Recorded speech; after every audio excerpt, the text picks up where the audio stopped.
J'ai commencé comme tout le monde en apprenant le piano enfant et en entrant au conservatoire à Paris, d'où je suis sorti en 1946 avec un premier prix dans une classe qui était d'ailleurs prestigieuse à l'époque, d'un pianiste qui s'appelait Yves Nat, que j'aimais énormément. Puis j'ai fait des études d'écriture, notamment avec Nadia Boulanger, qui a formé énormément d'élèves, aussi bien en France d'ailleurs qu'à l'étranger. Après mon premier prix, j'ai été amené, ce qui est logique quand on sort d'une classe de piano, à avoir toute une période de concerts qui a duré une dizaine d'années à peu près, où j'ai fait beaucoup de concerts, de tournées à l'étranger.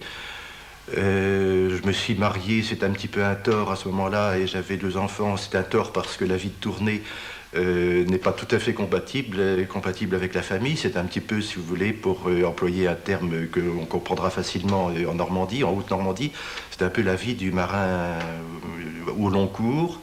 Et je suis entré à la Comédie Française. La Comédie Française est un théâtre dramatique, donc c'est pas du tout un opéra, mais c'est le théâtre cher par excellence, subventionné par excellence, le plus cher qui soit, avec donc un budget important. Et parmi ce budget prévu, la musique figure en assez bonne place pour énormément de pièces où le public souvent ne s'aperçoit pas qu'il y a de la musique. La phrase classique, vous savez, vous dites je suis directeur de la musique à la Comédie Française. Ah tiens, comme c'est curieux, vous répond-on, c'est un petit peu comme être amiral dans la marine suisse, n'est-ce pas? Il est arrivé un moment où je me suis un petit peu saturé et fatigué, ce qui est normal.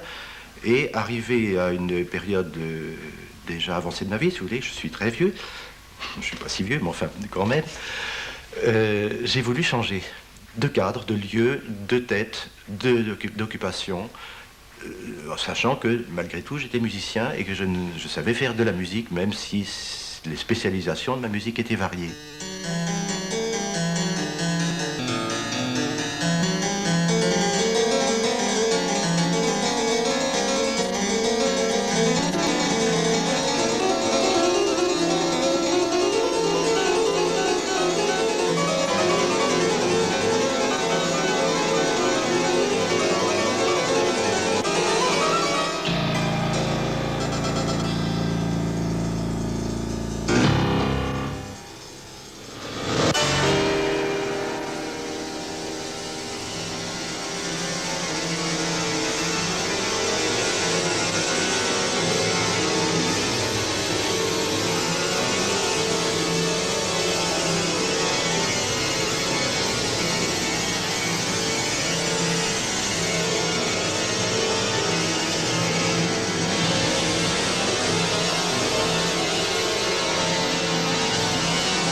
J'ai changé donc de cadre, je suis allé en Normandie, que je connaissais, puisque nous avions dans la famille, depuis 1910, une villa sur le bord de la falaise du Pays de Caux, et j'ai voulu être mon propre maître.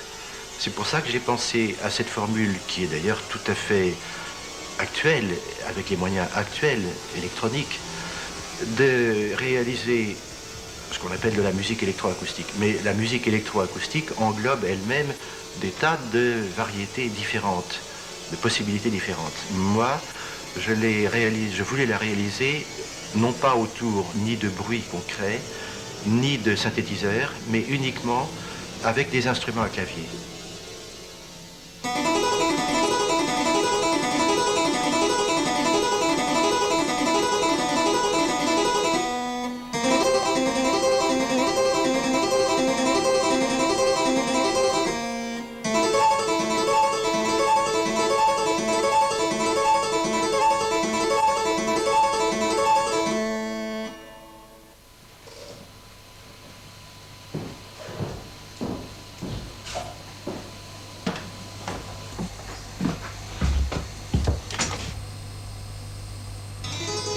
Voici l'enregistrement qui vient d'être fait sur cette piste. Sur les 3 autres pistes qui sont en dessous, j'ai réalisé un enregistrement légèrement décalé. 2e piste, 3e piste, 4e piste. Maintenant, on entend donc chaque note 4 fois, comme en témoignent les aiguilles.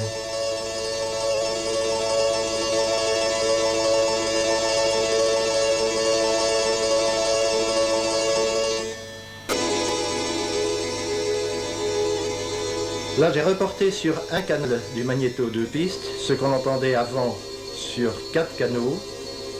Et je vais maintenant, en réenclenchant par la console, faire démarrer le magnéto 8 pistes où je vais enregistrer la même musique sur un seul canal.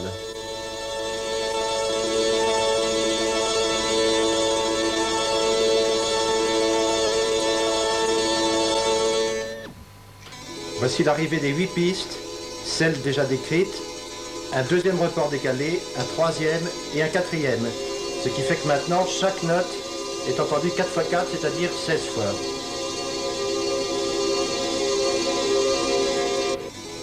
Là, j'ai introduit sur une nouvelle piste la même musique enregistrée 2 fois plus vite et donc 2 fois plus haut.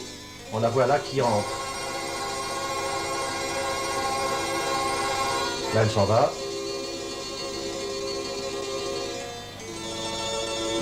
Là, elle revient. Là, j'introduis par ces 2 clés la réverbération que je peux doser. Cette réverbération va complètement transformer la qualité du son.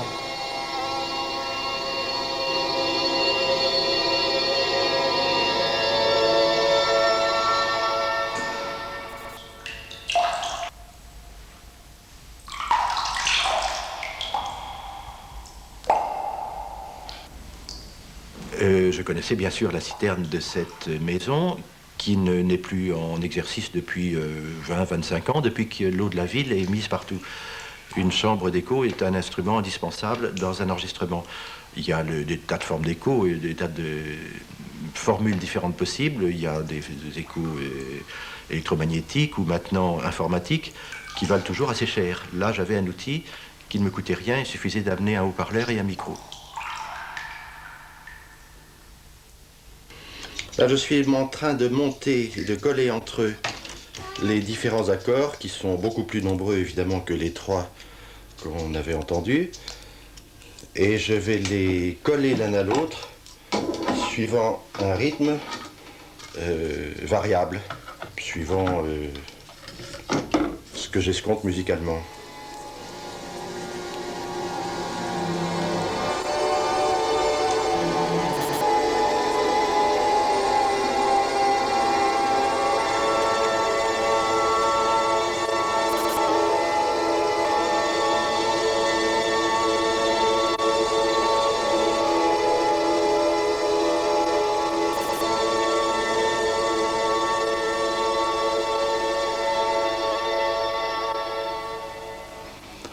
Finalement, ça me plaît.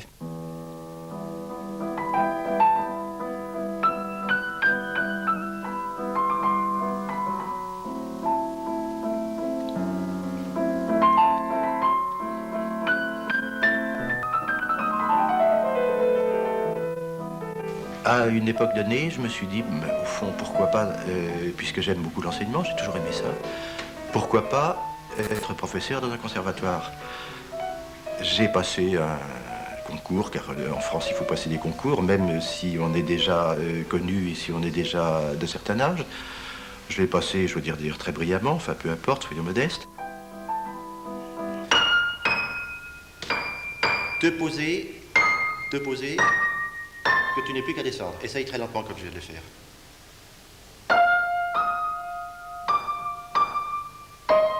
Pose-toi, ici, pose-toi sur ici. Bon, on va reprendre juste les 2 derniers qui sont pas jolis. Parce que tu ne timbres pas le dessus. Non, trop fort du pouce. Trop fort. Trop fort du pouce. Trop fort du pouce. Et tu te poses toujours dessus. Bon, ça ne viendra pas en 3 jours.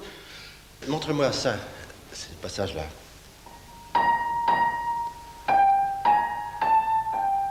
Bon, mais avec plus de poids, quand tu es sur une note, je ne dois pas pouvoir, voilà, je ne dois pas pouvoir la relever. Essaye encore. Voilà, c'est 100 fois mieux comme... Bon, refais-moi maintenant le groupe là. Là, sol, fa, sol, si, toutes les notes. Oui, ça peut être plus joli. Non, le pouce, la dernière note, tu ne la joues pas vraiment. Bon, ça c'est mieux. sol, ré, fa.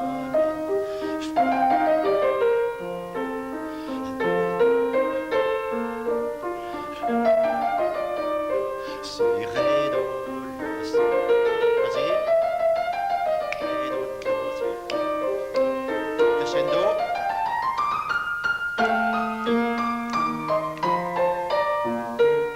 Bon, c'est bien. Par exemple, tidam, padadam. Bon, tout d'un coup, tu as joué mou comme son. Ou bien la même chose là, ré, mi, do, ré, si. Et c'est mou. Mais enfin, c'est rien, c'est des petits détails. Il faut que ce soit toujours extrêmement tendu et dynamique, même si c'est diminué. Bon, tu essayes, oui, par exemple. Ré, mi, do, ré, si, si. Reprends un peu. Oui. Reprends là.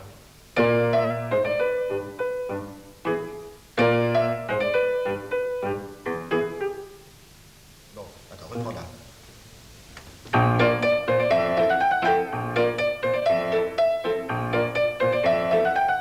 Ré, mi, do, ré, si, c'est trop mou. Ré, mi.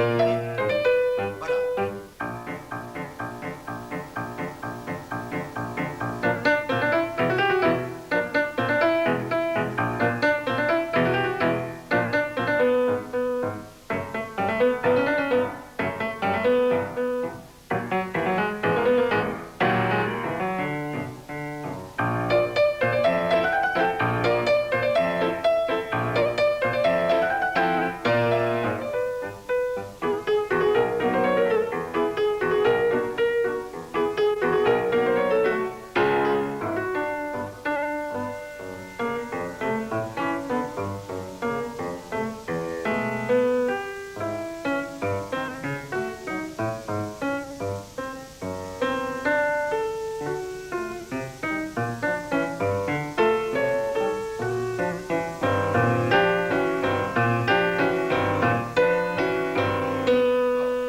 C'est très bien, essaye de le faire là, tiens, reprends ça.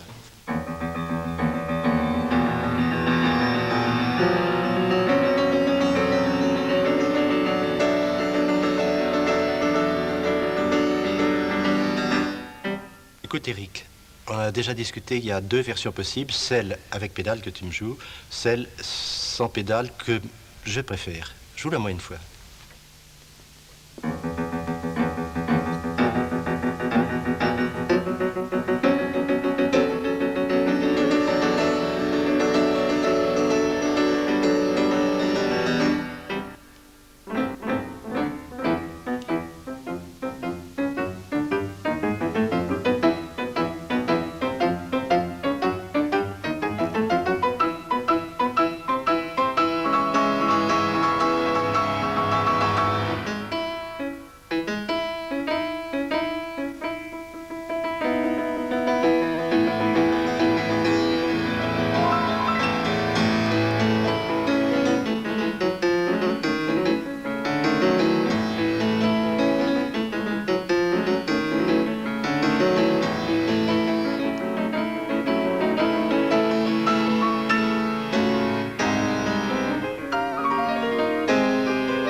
Et j'ai donc réuni dans ma pièce, ici, tous ces outils de travail qui sont tous dans leur spécialité, le piano, orgue et clavecin, des instruments superbes.